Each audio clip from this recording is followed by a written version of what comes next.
പിതാവും പുത്രനും പരിശുദ്ധാത്മാവുമായ ത്രിയേക ദൈവത്തിന്റെ തിരുനാമത്തിന് എന്നേക്കും മഹത്വമുണ്ടായിരിക്കട്ടെ. ആമേൻ. കർത്താവിനാൽ ഏറ്റവും അനുഗ്രഹിക്കപ്പെട്ട പ്രിയ സഹോദരങ്ങളെ, അനുഗ്രഹ പ്രവാഹം എന്ന പരമ്പരയിലെ 5ാമത്തെ എപ്പിസോഡിലേക്ക് ഏവർക്കും സ്വാഗതം. ഇന്ന് നാം ധ്യാന വിഷയമാക്കുന്നത് രക്ഷാകര പദ്ധതിയുടെ അടിസ്ഥാനമായ സൃഷ്ടികർമ്മം. പ്രപഞ്ച സൃഷ്ടി ത്രിയേക ദൈവത്തിന്റെ രക്ഷാകര പദ്ധതിയുടെ അടിസ്ഥാനവും ക്രിസ്തുവിൽ പൂർത്തീകരിക്കുന്ന ദൈവിക പദ്ധതിയുടെ ആരംഭവുമാണ്. ഇക്കാര്യം സഭാപിതാക്കന്മാരുടെ പ്രബോധനങ്ങളിലും കത്തോലിക്ക സഭയുടെ മതബോധന ഡയറക്ടറി 51ാമത്തെ ആർട്ടിക്കിളിലും മതബോധന ഗ്രന്ഥം 280 ആർട്ടിക്കിളിലും വ്യക്തമായി പറഞ്ഞിട്ടുണ്ട്. മനുഷ്യനെ തന്റെ കൂടെ പാർപ്പിച്ചുകൊണ്ട് ജീവന്റെ സമൃദ്ധിയിലേക്ക് നയിക്കുകയും അവനിലൂടെ മനുഷ്യകുലത്തെയും പ്രപഞ്ചത്തെ മുഴുവനും ദൈവത്തിന്റെ സ്നേഹവലയത്തിലാക്കുകയും ചെയ്യാനുള്ള ത്രിയേക ദൈവത്തിന്റെ രക്ഷാകര പദ്ധതി പ്രപഞ്ച സൃഷ്ടിയിൽ ആരംഭിച്ചു. മനുഷ്യന്റെ പതനത്തിന് ശേഷമല്ല. വിശുദ്ധ ഗ്രന്ഥത്തിലെ സൃഷ്ടിയുടെ വിവരണം സൃഷ്ടാവായ ദൈവത്തെയും പ്രപഞ്ചത്തിന്റെ ഉൽപ്പത്തിയെയും കുറിച്ച് വളരെ ആഴമായ ദൈവശാസ്ത്ര ചിന്തകളും വ്യക്തമായ ശാസ്ത്രീയ വിവരണങ്ങളുമാണ് നൽകുന്നത്. പരമോന്നതനായ ദൈവത്തിന്റെ സൃഷ്ടികർമ്മത്തെ അഥവാ പ്രപഞ്ചത്തിന്റെ ഉൽപ്പത്തിയെക്കുറിച്ചുള്ള 2 വിവരണങ്ങളാണ് ഉൽപ്പത്തി പുസ്തകത്തിൽ കാണുന്നത്. 1. ഇസ്രായേൽ ജനം കാനാൻ ദേശത്തെത്തി രാജാക്കന്മാരുടെ കാലത്ത് സമ്പൽ സമൃദ്ധിയിലായിരിക്കുമ്പോൾ എഴുതപ്പെട്ട യാവിസ്റ്റ് പാരമ്പര്യ വിവരണം. ഉൽപ്പത്തി 2:5 മുതൽ 25 വരെയുള്ള വാക്യങ്ങൾ. മറ്റൊന്ന്, ഇസ്രായേൽ ജനം ബാബിലോൺ പ്രവാസത്തിലായിരുന്നപ്പോൾ എഴുതപ്പെട്ട പുരോഹിത പാരമ്പര്യ വിവരണം. ഉൽപ്പത്തി 1:1 മുതൽ 2:4 വരെയുള്ള വാക്യങ്ങൾ. യാവിസ്റ്റ് പാരമ്പര്യത്തിൻ്റെതാണ് ആദ്യം എഴുതപ്പെട്ട സൃഷ്ടിയുടെ വിവരണം. എങ്കിലും ബൈബിളിൽ ആദ്യം കൊടുത്തിരിക്കുന്നത് 2ാമത് എഴുതപ്പെട്ട പുരോഹിത പാരമ്പര്യ വിവരണമാണ്. പ്രപഞ്ചത്തിന്റെ ഉൽപ്പത്തിയെക്കുറിച്ച് നൽകുന്ന വിവരണം ദൃക്സാക്ഷികളുടെ വിവരണമല്ല എന്ന സത്യം നാം വിസ്മരിക്കരുത്. എങ്ങനെയാണ് ദൈവം പ്രപഞ്ചവും അതിലുള്ള സകലതും സൃഷ്ടിച്ചതെന്ന് കണ്ടവരാരുമില്ല. ലോകവും അതിലുള്ള സമസ്തവും എങ്ങനെ ഉണ്ടായി എന്ന കാര്യം കൃത്യമായി തെളിയിക്കാൻ ഒരു ശാസ്ത്രജ്ഞനും കഴിയുകയുമില്ല. ബൈബിളിൽ ആദ്യം കൊടുത്തിരിക്കുന്നത് സൃഷ്ടിയുടെ പുരോഹിത പാരമ്പര്യ വിവരണമാണല്ലോ. അതിനാൽ നമുക്കാദ്യം പുരോഹിത പാരമ്പര്യ വിവരണത്തിലേക്ക് പോകാം. ആദിയിൽ ദൈവം ആകാശവും ഭൂമിയും സൃഷ്ടിച്ചു. ഭൂമി രൂപരഹിതവും ശൂന്യവുമായിരുന്നു. ആഴത്തിനു മുകളിൽ അന്ധകാരം വ്യാപിച്ചിരുന്നു. ദൈവത്തിന്റെ ചൈതന്യം വെള്ളത്തിനു മീതെ ചലിച്ചുകൊണ്ടിരുന്നു. ദൈവം അരുളി ചെയ്തു, വെളിച്ചമുണ്ടാകട്ടെ, വെളിച്ചമുണ്ടായി. ഉൽപ്പത്തി 1:1 മുതൽ 3 വരെയുള്ള വാക്യങ്ങൾ. ഇപ്രകാരം ദൈവം സമസ്തവും സൃഷ്ടിച്ചതിനെക്കുറിച്ച് പറഞ്ഞിട്ട് അവിടുത്തെ വചനത്താൽ പ്രപഞ്ചവും അതിലുള്ള സമസ്തവും സൃഷ്ടിച്ചതിനെക്കുറിച്ച് വിവരിക്കുന്നു. ഉൽപ്പത്തി 1:1 മുതൽ 2:5 വരെയുള്ള വാക്യങ്ങളിൽ ദൈവം സമസ്തവും സൃഷ്ടിച്ചതിനെക്കുറിച്ച് വിവരിക്കുന്നു. ഉൽപ്പത്തി 1:26 മുതൽ 28 വരെയുള്ള വാക്യങ്ങളിൽ ദൈവം മനുഷ്യനെ സൃഷ്ടിച്ചതിനെ കുറിച്ച് പറയുന്നു. കർത്താവിന്റെ വചനത്താൽ സമസ്തവും സൃഷ്ടിച്ച ശേഷം അവിടുന്ന് പ്രത്യേകം ആലോചിച്ച് മനുഷ്യനെ തന്റെ സ്വന്തം ഛായയിലും സാദൃശ്യത്തിലും സൃഷ്ടിച്ചു. പൗരസ്ത്യ പിതാക്കന്മാർ പറയുന്നത് സൃഷ്ടികർമ്മം ത്രിയേക ദൈവത്തിന്റെ സ്നേഹപ്രവൃത്തിയാണ്. സഭാ പിതാവായ ഇറേനിയോസ് പറയുന്നു, നമ്മുടെ പിതാവും സൃഷ്ടാവുമായ ദൈവം ഒരുവനേയുള്ളൂ. അവിടുന്ന് തന്റെ പുത്രനും ആത്മാവുമാകുന്ന 2 കരങ്ങളാലെ ഈ പ്രപഞ്ചത്തിലെ സകലതും സൃഷ്ടിച്ചു. വിശുദ്ധ ഗ്രിഗറി നസിയാൻസന്റെ അഭിപ്രായത്തിൽ പിതാവായ ദൈവം തന്റെ സൃഷ്ടികർമ്മം പുത്രനിലൂടെ ആരംഭിക്കുകയും പരിശുദ്ധാത്മാവിലൂടെ പൂർത്തീകരിക്കുകയും ചെയ്തു. ചുരുക്കത്തിൽ പഴയ നിയമത്തിൽ സൂചിപ്പിക്കുകയും പുതിയ നിയമത്തിൽ പൂർണ്ണമായി വെളിപ്പെടുത്തുകയും സഭാപിതാക്കന്മാർ പഠിപ്പിക്കുകയും ചെയ്തതനുസരിച്ച്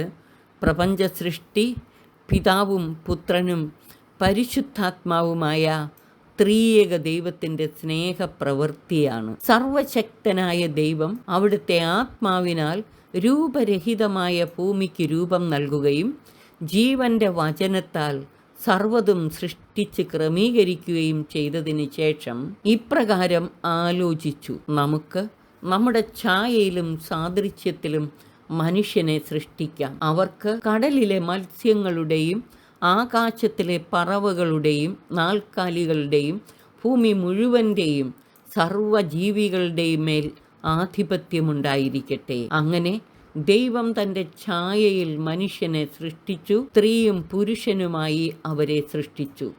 ദൈവം അവരെ ഇങ്ങനെ അനുഗ്രഹിച്ചു: സന്താന പുഷ്ടിയുള്ളവരായി പെരുകുവിൻ, ഭൂമിയിൽ നിറഞ്ഞതിനെ കീഴടക്കുവിൻ. ഉൽപ്പത്തി 1:26 മുതൽ 28 വരെയുള്ള വാക്യങ്ങൾ. മറ്റ് സൃഷ്ടികളിൽ നിന്നെല്ലാം വ്യത്യസ്തമായി ദൈവം പ്രത്യേകം ആലോചിച്ച് തൻ്റെ സ്വന്തം ഛായയിൽ പ്രത്യേക ഉത്തരവാദിത്വത്തോടുകൂടിയാണ് മനുഷ്യനെ സൃഷ്ടിച്ചത്.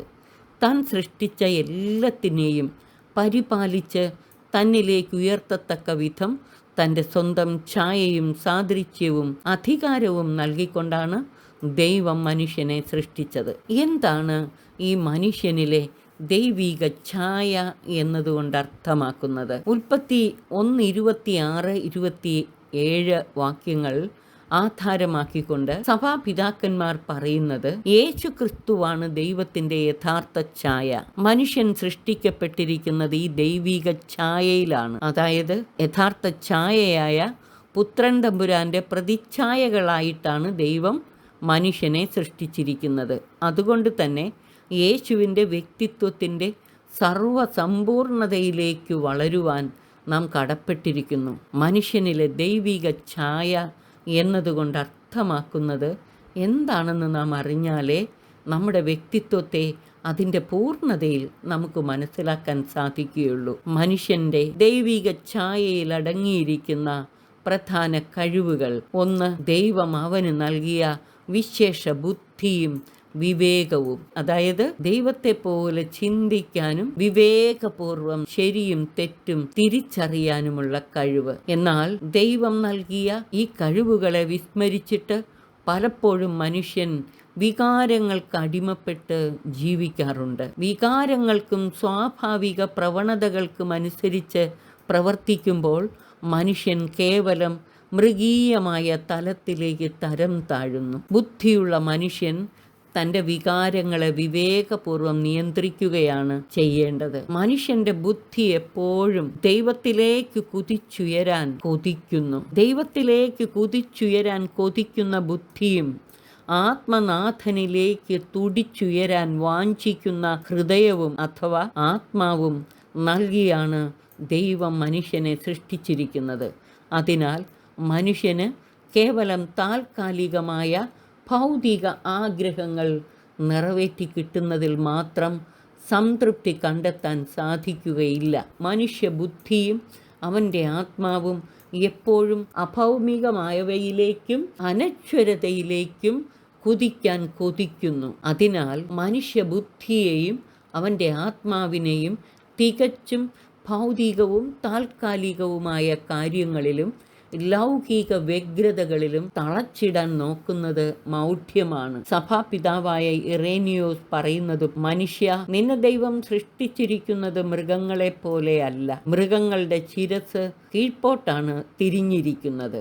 എന്നാൽ നിന്റെ ശിരസ് ഉന്നതത്തിലേക്ക് ഉയർത്താൻ തക്ക വിധത്തിലാണ് നിന്റെ ഉടയവൻ നിന്നെ സൃഷ്ടിച്ചിരിക്കുന്നത്. ഇപ്രകാരം അന്തരാത്മാവിൻ്റെ അഭിനിവേശമനുസരിച്ചാണോ നാം ജീവിക്കുന്നതെന്ന് നമുക്ക് ആത്മശോധന ചെയ്യാം. മനുഷ്യനിലെ ദൈവിക ഛായയിൽ അടങ്ങിയിരിക്കുന്ന ഒന്നാമത്തെ കഴിവ് വിശേഷബുദ്ധി, 2 വിവേകം, 3 സ്വാതന്ത്ര്യം, 4 ദൈവത്തെ പോലെ വ്യവസ്ഥകളില്ലാതെ സ്നേഹിക്കുവാനുള്ള കഴിവ്, 5 ദൈവത്തെ അറിഞ്ഞ് സ്നേഹിക്കാനും ആരാധിക്കാനുമുള്ള കഴിവ്, 6 സ്വയം അറിയാനുള്ള കഴിവ്, 7 മനുഷ്യൻ ശരീരവും ആത്മാവും അരൂപിയുമുള്ളവനാണ്, 8 കൂട്ടായ്മയിൽ വസിക്കുവാനുള്ള കഴിവ്, 9 മനുഷ്യനിലെ പുരുഷത്വവും സ്ത്രീത്വവും. മനുഷ്യനിലെ ദൈവിക ഛായയിൽ അടങ്ങിയിരിക്കുന്ന ഈ 9 കഴിവുകളും അതിൻ്റെ അന്തരാർത്ഥവും മനസ്സിലാക്കി ധ്യാനിച്ച് നമുക്ക് ദൈവത്വത്തിൻ്റെ പൂർണ്ണതയിലേക്ക് വളരാൻ നിരന്തരം പരിശ്രമിക്കാം. ഛായയിൽ അടങ്ങിയിരിക്കുന്ന ഈ 9 കാര്യങ്ങളുടെയും വിശദാംശത്തിലേക്ക് അടുത്ത പ്രഭാഷണത്തിൽ നാം വരുന്നതാണ്. ഇവ ധ്യാനിച്ച് നമുക്ക് യേശുവിൻ്റെ പരിപൂർണതയിലേക്കും പരിപക്വതയിലേക്കും വളരാൻ പരിശ്രമിക്കാം. സർവശക്തൻ നമ്മെ അനുഗ്രഹിച്ച് ആശീർവദിക്കട്ടെ. പിതാവിനും പുത്രനും പരിശുദ്ധാത്മാവിനും സ്തുതി, ആദിമുതൽ എന്നേക്കും. ആമേൻ.